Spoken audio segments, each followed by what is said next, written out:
Rodolfo Franco presenta Diálogo Franco.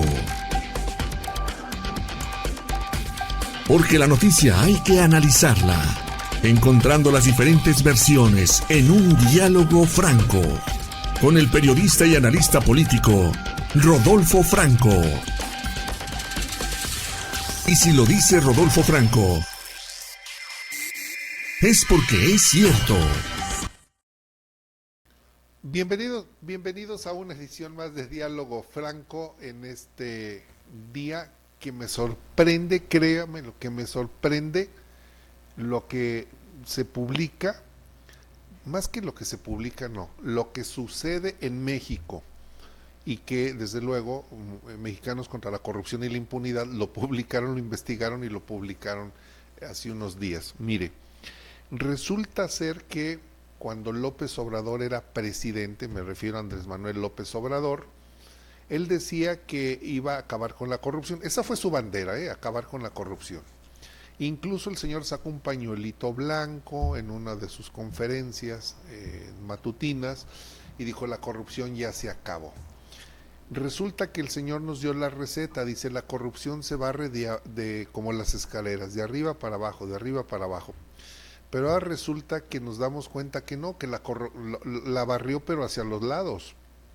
En el caso de su familia, pues ya sabemos que son millonarios, pero varios de sus integrantes, de su equipo, de esas áreas que conforman el gobierno federal, pues salieron tan corruptos como los del pasado.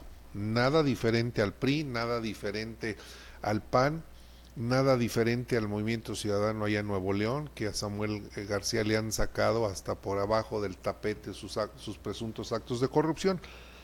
Resulta ser que un buque que llega al puerto de Altamira en Tamaulipas lo incautan porque tenía unos documentos que no correspondían a la carga y le intervienen 20 millones de litros de un presunto aceite que en realidad era diésel, pero una vez que se lo incautan, después él parte la información que entregan de la incautación, que con bombo y platillo dijeron, hasta Harfush salió ahí, informando que habían detenido ese buque. Pues se desaparecieron, curiosamente, del momento en que lo detienen, que lo incautan, al boletín de prensa ya se habían robado 10 millones de litros de combustible, así, o desaparecido documentalmente para no incurrir en alguna otra descripción incorrecta. Me llamó mucho la atención esta importante investigación que hicieron los integrantes de Mexicanos contra la Corrupción y la Impunidad, y le pedimos a Iván Alamillo que nos comente cómo está esta situación, porque dije, caramba, ¿qué es lo que está sucediendo en México? Porque además este señor, el representante de la empresa, pasó de ser taquero a un coleccionista de automóviles de lujo. De ese tamaño está la corrupción en México. Iván Alamillo, ¿cómo estás? Muy buenos días. Buenos días, Rodolfo, un gusto estar aquí contigo como siempre. Muchas gracias, Iván, que siempre nos tomas la llamada. Gracias a Mexicanos contra la Corrupción y la Impunidad. Dime, Iván, ¿cómo está este asunto? A ver, llega un buque, y que al parecer no era la primera vez que lo hacía, llega un buque, atraca, ¿y quién lo descubre? ¿Qué descubren? ¿Cómo sucedieron los hechos? Sí, claro. Ahora sí que lleva la historia completa, ¿no? Para que no Sí, tenga el contexto. Pues mira, el día 19 de marzo, sí, hace ya más de un mes, atraca en el puerto de Tampico el buque petrolero Challenge Procyon, procedente de Texas, del área de Houston, y en él venía como cargamento aditivo para aceite, o supuesto aditivo para aceite. sí, Pasan unos días y las autoridades federales, entre ellas la Marina, la Fiscalía General de la República, le incautan el supuesto aditivo, que terminó siendo diésel, por supuesto, a esta empresa. Y el 31 de marzo, el secretario de Seguridad Federal, Omar García Harfuch, anuncia el decomiso y lo cataloga como un decomiso histórico, ¿no? Y el secretario anuncia que incautaron 10 millones de litros de diésel en esta operación. Sin embargo, la Marina y Harfush dicen que no hubo detenidos, solamente decomisaron pipas, los 10 millones de litros de diésel y armas de fuego al parecer que venían en el buque, nada más. Lo que nosotros estamos revelando esta semana son dos cosas. Número uno, que la empresa que importó el huachicol fiscal, es decir, el diésel que se hizo pasar por aditivo para no pagar impuestos, es una empresa de nombre Intansa, Sí. Y que Intansa tiene dos accionistas, uno que se llama Ramiro Rocha Alvarado, otro que se llama Ricardo Ayón Rodríguez, quienes a su vez tienen otra empresa que se llama Belure, y en esa empresa de nombre Belure son socios de nada más y nada menos que de un alto funcionario del puerto de Tampico, que recordemos que por ahí entró el buque, Sí. de nombre Francisco Javier Antonio Martínez. Okay. ¿No? Entonces hay un vínculo directo entre un alto funcionario del puerto de Tampico y la empresa huachicolera que importó el combustible ilegal. Dime, Iván Alamillo, déjame hacer un paréntesis aquí. Francisco Javier Antonio Martínez es actualmente funcionario de la aduana de Tampico. Así es, él es actualmente director, es un puesto directivo incluso, director de administración y finanzas del puerto de Tampico. Correcto, entonces este buque, este producto, estos, ahora sabemos, no eran aditivos de aceite ni nada, eran diésel que venían de Houston, de las refinerías, ahí hay una gran cantidad de campos petroleros y refinerías, vienen 20 millones de litros de diésel, lo incautan porque por alguna razón, no sabemos cómo detectaron, digo, porque son documentos chuecos así, son falsos, que llegan con un permiso de que dicen, estoy importando aceites, y en realidad eran diésel. Yo quiero presumir que alguien les puso el dedo, pero en fin, incautan 20 millones de litros a un funcionario que está relacionado como socio en otra empresa de los importadores. Así es. Sí, correcto. Así es, muy bien. Exactamente. Muy bien. Continuamos entonces con la historia, Iván. Claro.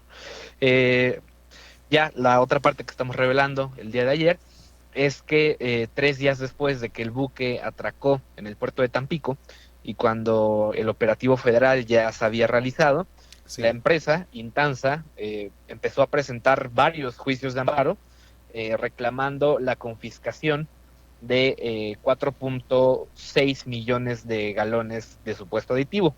Cuando hacemos la conversión, ¿no?, de 4.6 millones de galones, estos equivalen a 20 millones de litros, ¿no? Es decir, el gobierno federal dice, por un lado, que incautó 10 millones de litros y la empresa reclama en tribunales que le incautaron el doble, 20 millones. Correcto. Aquí la pregunta es, ¿qué pasó con los 10 millones restantes? ¿En dónde quedaron? ¿No? Así es. Ahora, ¿por qué ellos, una empresa, digo, independientemente de los vínculos que hay entre este funcionario de la aduana, que tienen ahora un nombre medio extraño, no lo tengo ahorita a la mano, ¿cómo le llaman esas aduanas? Asipona, Administración del Sistema Portuario Nacional, de la Asipona. Este funcionario de la Asipona o de las aduanas, independientemente de que tiene un vínculo de negocios, la pregunta es, ¿por qué se atreve esta empresa Intansa a reclamar esa incautación de combustibles? Eso no lo sabemos. Claro, mira, lo que la empresa dice en las demandas de amparo, de hecho el acto reclamado va dirigido al administrador de la aduana de Tampico. Lo que la empresa dice es que no había una orden para fiscalizar o para detener los bienes que importó. La empresa, me imagino que presentó el amparo desconociendo que había una orden de incautación procedente de la Fiscalía General de la República, ¿no?, y de la Secretaría de Seguridad Federal. El juez, de hecho en un principio un juez de distrito en Tamaulipas, les niega la suspensión provisional, la empresa impugna esa resolución, se va a un tribunal colegiado, y el tribunal colegiado lo que hace es que les dice, ok, te voy a dar la suspensión provisional, pero con una condición. Si resulta que los bienes que tú importaste son ilegales, o si resulta que tú omitiste el pago de impuestos por esos bienes, la suspensión provisional que yo te Se estoy acaba. otorgando se cancela. De acuerdo. ¿Y la suspensión en qué consiste? ¿En devolverle el combustible o Así liberar? es, Sí. en devolverle el combustible, exactamente, suspensión provisional que por supuesto se cayó, porque pues es una empresa huachicolera que falseó el pedimento de importación. Ya. Ellos no sabían, cuando les incautan el buque, no les dicen la razón por las cuales se los incautan, quiero suponer. Y entonces se van al amparo y en el amparo, entre que se los niegan y luego se van al colegiado, resulta ser que la documentación no correspondía al tipo de carga. Es como decir, a ver, manifesté una carga de manzanas y llevaba aguacates, por decir algo, ¿no? O sea, nada que Así ver. es, Y, así es, la carga era diésel, ¿no? Y lo que la empresa reportó estar importando era aditivos para aceites lubricantes, nada que correcto. ver. Y entonces esa carga, esos 20, bueno, 20, no, 10 millones. Ahora el tema es, bueno, ya los descubrieron, el tema es, esos otros 10 millones de litros de diésel, alguien se los quiere quedar o Así es, pretende quedárselos. esa es la pregunta, ¿no? ¿Qué pasó con esos 10 millones restantes que reclama la empresa? Hasta la fecha, hasta el momento, ni el gobierno federal ni la Fiscalía General de la República han dicho, pues, por qué existe esta diferencia, ¿no? Entre lo que reclama la empresa y entre lo que el gobierno federal reportó haber asegurado. Sí, porque la empresa para poder hacer promover el juicio de amparo debió de haber entregado la documentación desde que salieron las facturas de compra de la petrolera, la guía de embarque, y con eso acreditaban que traían 20 millones de supuesto aceite o aditivo, y resulta que aquí se los esfumó, Fumanchu les tumbó la mitad. Así es, sí, de hecho, qué bueno que lo mencionas, la empresa cuando presenta los juicios de amparo, lo que hace es que le presenta a los jueces la factura justamente que ampara la compra del supuesto aditivo, que es una factura que fue emitida por una empresa tejana de nombre Heavy Transport, y también presentó el pedimento de importación, ¿no? Sin embargo, ese pedimento de importación seguramente es falso, ¿no? Porque reportó un aditivo para aceite cuando se trataba de diésel. Así es. Ahora, esta empresa Intansa que ustedes documentaron, que además señala un domicilio en donde es una residencia para estudiantes del Tecnológico de Monterrey. O sea, ni siquiera es el domicilio fiscal donde realmente tiene sus oficinas. De entrada ya esta empresa está mintiendo, está chueca. Sí, así es. Nosotros fuimos allá al domicilio en Monterrey, e incluso desde que lo buscas en Google Maps, ¿no? Que es la calle Luis Elizondo con el número 335, te aparece en Google Maps que ahí son las residencias Tech, así dice residencias Tech, ¿no? Okay. Eh, y sí, son residencias para estudiantes universitarios que estudian en el TEC de Monterrey. Correcto. Ahora, esta empresa Intansa no era la primera ocasión que hacía este tipo de operaciones. Describes en tu reportaje que ya había importado aditivo, y lo pongo entrecomillado, aditivo para aceites, el 12 de octubre del 2023, que ingresó 19 millones de litros, y luego lo hizo el 3 de abril del 2024, donde importó 8 millones 640 mil litros. Todos estos presuntamente aditivos, que supongo que el costo del aditivo es mucho menor que el costo del diésel, y es ahí donde se constituye el famoso huachicol fiscal. Sí, así es. Esta condición es muy importante porque descubrimos en registros de importaciones Sí, que la empresa tenía ya 2 años básicamente ingresando a territorio mexicano combustible ilegal, ¿no? Haciéndolo pasar por aditivos para aceites. Desde octubre del 2023 ingresó un primer cargamento por el puerto de Guaymas, sí, eh, que es precisamente otro puerto en donde las autoridades federales hicieron el operativo en marzo. Eh, en Tampico, la empresa importó por primera vez en abril del 2024, y esta fecha es importante porque justamente un mes antes, en marzo de 2024, este funcionario que está vinculado a la empresa había asumido el cargo como director de administración ahí en la Cipona de Tampico, ¿no? Entonces ahí hay una coincidencia de tiempos entre que entra el funcionario en marzo y que la empresa hace una primera importación un mes después, en abril. A ver, ya habían hecho importaciones en octubre del 2023, pero este señor Francisco Javier Antonio Martínez no trabajaba en la Acipona, en las aduanas. Sí, no, el primer cargamento de 2023 llegó de hecho al puerto de Guaymas, ¿no? Ok. Que es... Y Ujú. luego él se va a trabajar a la Cipona de Tampico, ingresa a laborar en marzo y al siguiente mes, el 3 de abril, en cuanto entra, vuelve a importar 8 millones. Y hay un Así conflicto de es. intereses. Esta vez por el puerto de Tampico, que es justamente en donde laboraba, o donde sigue laborando este funcionario. Sigue laborando.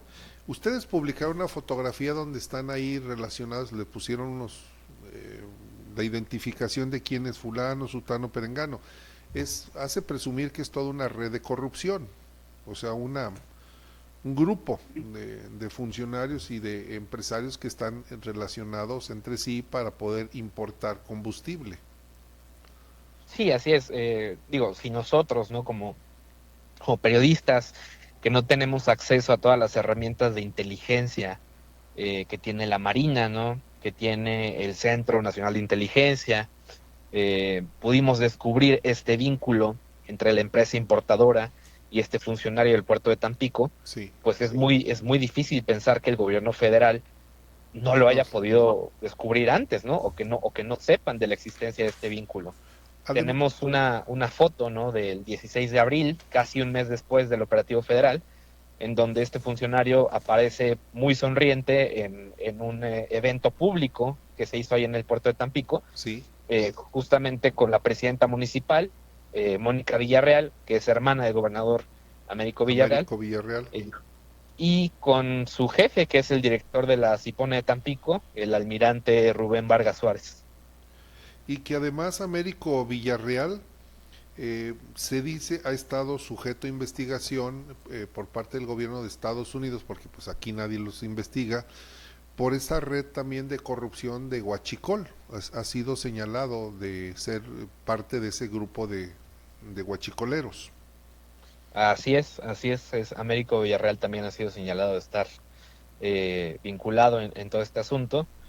Incluso el presidente de Ciudad Madero, que queda pegadito también a Tampico, Sí, es parte de la zona conurbada de Tampico, es Erasmo González, que también ha estado vinculado a Sergio Carmona, ¿no? El empresario huachicolero que mataron en San Pedro Garza así en es. 2022, 2021, si no me recuerdo. Así es, cuando empezaron a reciar que hubo ahí una diferencia entre ellos, pues vendetas y lo matan. Este señor Francisco Javier Antonio Martínez, que es funcionario de la ACIPONA, que es la Administración del Sistema Portuario Nacional en Tampico, a la hora de que ingresó a trabajar como funcionario público estuvo obligado a manifestar si existe posible conflicto de interés, es decir, si es socio en alguna empresa. Y ahí debió de haber manifestado que era socio de la comercializadora Bienes y Servicios de Nuevo León Belure. Así es. Ahí debió de haberlo manifestado. Y por ahí, si es que lo hizo, ahora resulta que esta empresa que se llama Intanza, pues también está relacionada con sus socios y digo, pues es muy fácil dar con él, o sea, no sería mucho problema para la autoridad investigar esta situación. Sí, claro, de hecho, él omite, ¿no? Reportar en su declaración patrimonial que es accionista de esta empresa, de Belure, y lo que sí declaró es ser dueño de una colección de 18 vehículos. De estos 18 vehículos, 10 de ellos son autos clásicos de colección, ¿no? Sí, Hay un Fleetline del 46, hay un Camaro del 78, hay un Le Mans del 74, es decir, autos literalmente de colección, ¿no? Y que él reporta haber comprado de contado en 2 años nada más, ¿no? En 2022 y 2023. Entonces, hay una evolución en su patrimonio Sí, bastante inusual. sí, porque además en esta información, en este reportaje que ustedes presentaron, este señor dice que declaró haber tenido ingresos por una taquería y por un taller mecánico. O sea, era taquero y mecánico. Así es, así es. Nosotros fuimos a la taquería, que se encuentra en Chimalhuacán, en el Estado de México, en una zona sumamente popular, ¿no? Y humilde también. Y la taquería estaba cerrada. Fuimos un jueves a las 6 de la tarde. Dime tú qué taquería estaba cerrada el jueves a las 6 de la tarde. No. Eh, y preguntamos con los vecinos y nos dijeron, pues es que la taquería de repente abre 1 hora, de repente abre 2 horas, de repente no abre todo el día, ¿no? Entonces, ¿cómo justificas estos ingresos? Porque él declara ingresos mensuales de 500,000 pesos por los negocios que tiene, Mm. un taller mecánico y la taquería. ¿Cómo declaras estos ingresos si la taquería opera irregularmente, Ni ¿no? siquiera funciona. Correcto. Exactamente. Sí, sí. Una taquería sí deja mucho dinero cuando la trabajas, cuando está abierta, cuando está funcionando.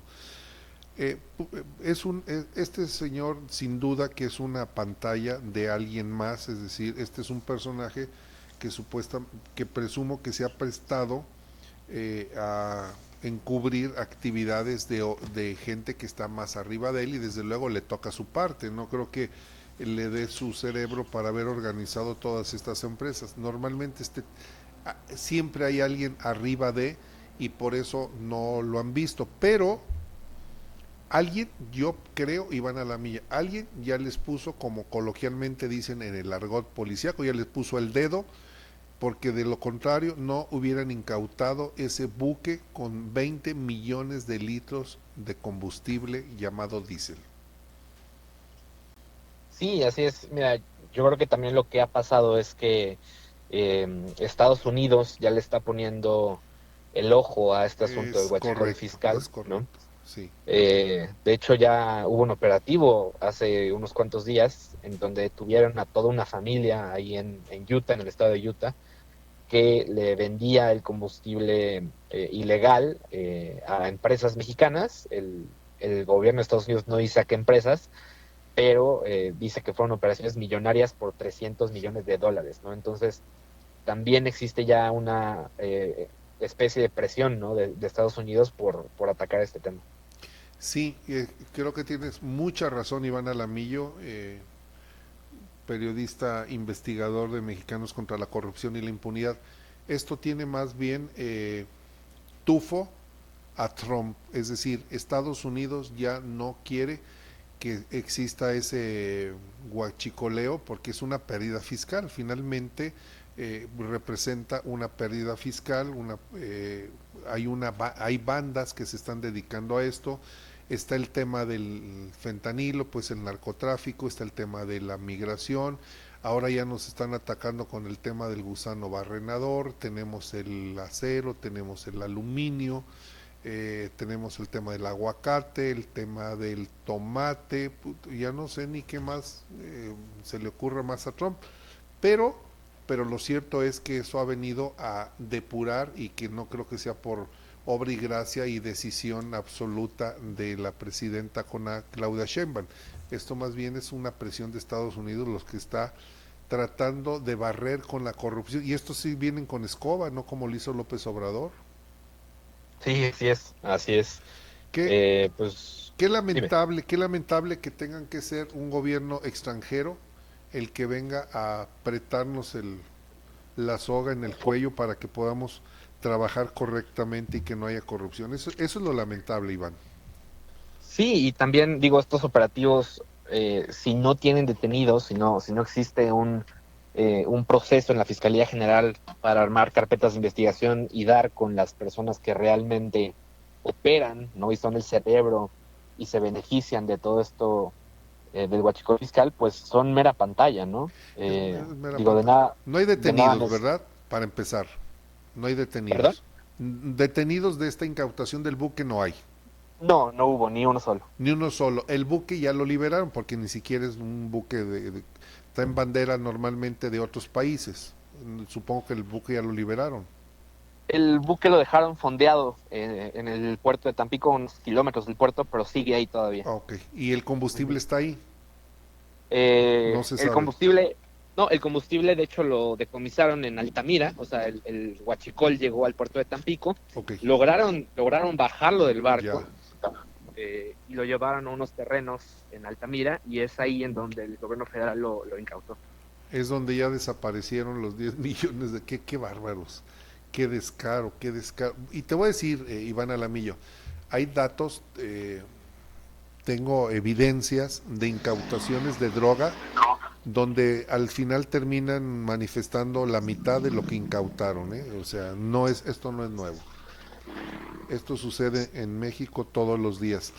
Mira, manda saludos de Beatriz Eugenia Cancino Goñi, Víctor Edgar Chávez Díaz, Miriam Hernández, Ricardo Pérez, José Julián Jiménez, preciado al pendiente del programa, Sara Gallegos, Guadalupe García, Arturo Lozano, El Payo Luébano, Juan Francisco Gabuso, Luis Miguel Jauregui López, Guadalupe GB, Frecuencia Radio Álamo, oficial está al pendiente del programa, Martín Martínez también, Jovita Ornelas manda saludos, Martín Martínez dice ojalá y algo realmente suceda, Carlos Iñaki González envía saludos, Ricardo Pérez dice no va a pasar nada, Miguel Tapia al pendiente del programa, Eder Axel Elías dice todo es cuestión de derecho, bueno pues si se acredita le tendrán que devolver su mercancía. Octavio Mariscal Cervantes al pendiente del programa. La cuestión es de que está enredado este asunto y probablemente, mira, yo ayer hacía una pregunta, Iván Alamillo, a ver, ya Sí. se nos olvidó, o yo le decía, ¿se acuerdan del juicio de desafuero de Cuauhtémoc Blanco? ¿Ya se nos olvidó? Ya, porque al día siguiente surge otra cosa y otra cosa y otra cosa. Nada más que aquí hay una enorme ventaja. Mexicanos contra la corrupción y la impunidad le da seguimiento, nunca pierde de vista este tipo de casos. Y estoy seguro que ustedes van a continuar investigando esta situación, Iván. Sí, así es, ¿no? Esto es nada más la punta del iceberg de todo un sistema, ¿no? Sí, Que opera en el huachicol fiscal, porque es muy grande, ¿no? Va desde los importadores, las empresas estadounidenses que venden el combustible, los fleteros aquí en México, es decir, la gente que opera las pipas, sí, la gente o los empresarios que compran el huachicol, ¿no? así En es. las estaciones de Pemex, entonces, pues es muy grande el sistema. Sí, y que también en Estados Unidos, al gobierno de Estados Unidos le pega fiscalmente. No solamente, a ver, no les preocupa a México, les preocupa a ellos, porque ese aditivo para aceite tiene un tax o un impuesto diferente al del combustible. Entonces, ahí le están pegando también a Estados Unidos. Sí, y también Estados Unidos lo que dice es que el huachicol fiscal termina siendo una herramienta de financiamiento para los cárteles mexicanos, ¿no? Entonces, ellos también lo ven como una forma de combatir el Cierto. financiamiento del crimen aquí. Sí, más que el tax, para ellos es el financiamiento para los grupos de la delincuencia organizada. Iván Alamillo, ¿dónde podemos encontrar todos estos reportajes tan interesantes, si nos indicas? Sí, claro que sí. En nuestro sitio web, en contralacorrupción.mx, Sí, y en nuestro Twitter también ahí hemos subido hilos, es @mxvscorrupción. @MX VS Corrupción. VS Corrupción. En esos dos lugares nos pueden encontrar. Iván Alamillo, muchísimas gracias por habernos tomado la llamada. Te mandamos un fuerte abrazo y como siempre lo digo, mi reconocimiento a ese trabajo que realizas tú y todo el equipo de Mexicanos contra la Corrupción y la Impunidad. Sí, no, a ti Rodolfo por el espacio siempre y un gusto estar aquí. El gusto es de nosotros, para nosotros. Es Iván Alamillo, él es el periodista investigador de Mexicanos contra la Corrupción y la Impunidad. Quiero decirle que el día de mañana en punto de las 9 de la mañana lo espero en la Mesa de la Verdad con José Luis Morales, que se encuentra en este momento allá en Roma, bueno, específicamente en el Vaticano, un estado dentro de otro estado. El Vaticano es un ente, es un territorio muy pequeño, por cierto, muy pequeño, que se ubica en Roma, allá en Italia, pero es autónomo, es un estado dentro de un estado. En este momento está ya José Luis Morales, está haciendo transmisiones con relación a este cónclave que va realizarse el próximo 7 de mayo para elegir al próximo Papa. A la muerte del Papa Francisco hay que elegir un nuevo Papa. Pero mañana le vamos a presentar ahí en la Mesa de la Verdad lo que está ocurriendo en el municipio del Llano. La corrupción sigue creciendo en el municipio del Llano, en Aguascalientes, un municipio, por cierto, gobernado por Morena. Y el lunes yo lo espero aquí en punto de las 9 de la mañana, que será un programa más. El de hoy es un programa menos. Así fue como analizamos las diferentes versiones que dieron origen a la noticia en un diálogo franco. Lo invitamos a seguir en sintonía de Diálogo Franco con el periodista y analista político Rodolfo Franco. Y si lo dice Rodolfo Franco, es porque es cierto.